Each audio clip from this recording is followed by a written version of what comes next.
I'm Guy Newcomb and I run Archipelago.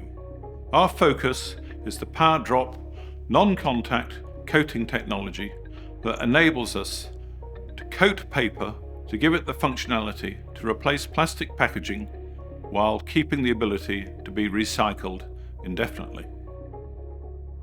In this third episode, I'm going to talk about what to do if your coating doesn't wet your substrate.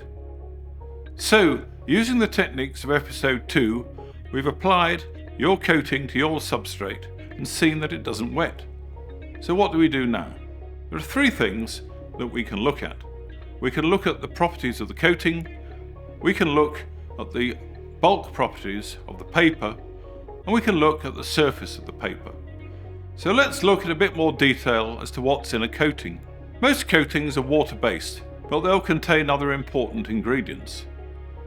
They'll contain a resin or a material that gives the function of the coating. They may contain a resin to help it stick, and they'll almost certainly contain a surfactant to lower the surface tension. Now, if you're formulating your coatings, you'll have control over all of these properties. But if you're not, you can contact your coating supplier and you can tell them if you're not getting the wetting you need and ask them what they can do to help. So the first thing is to look at making the coating more wetting. The second thing is to look really carefully at the paper. You may think all papers are very similar, but in fact they're very different. They have very different components and they will have different surfaces. So although cellulose is the fundamental ingredient of paper, it will also contain some binders to hold it together, and it will contain some surface coatings. Again, if you are making the paper, you'll have control over these properties, and if you're not, you'll need to rely on your supplier. But the first thing to do is to characterize the wetting properties of your paper, and you can do this not just with your coating, but with other liquids. And you can see how your paper corresponds to other well-known substrates, such as Xerox copier paper or 3M post-it paper. All of these papers are different, and by trying different papers out, you'll get a feel for where your substrate sits.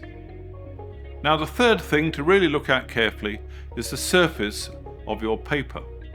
If it reflects light and is glossy, it almost certainly contains a coating or a resin, and that may be making wetting difficult.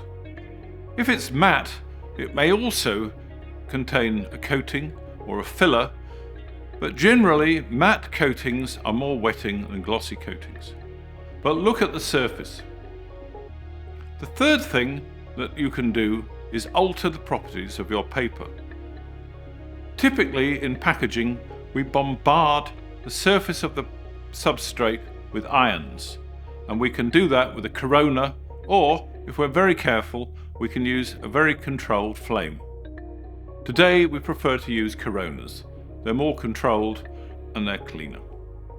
So if your coating is not wetting your substrate, look carefully at the coating, see if you can make it more wetting, look carefully at the contents of your paper, and think about treating the surface of your paper to make it more active and more wetting.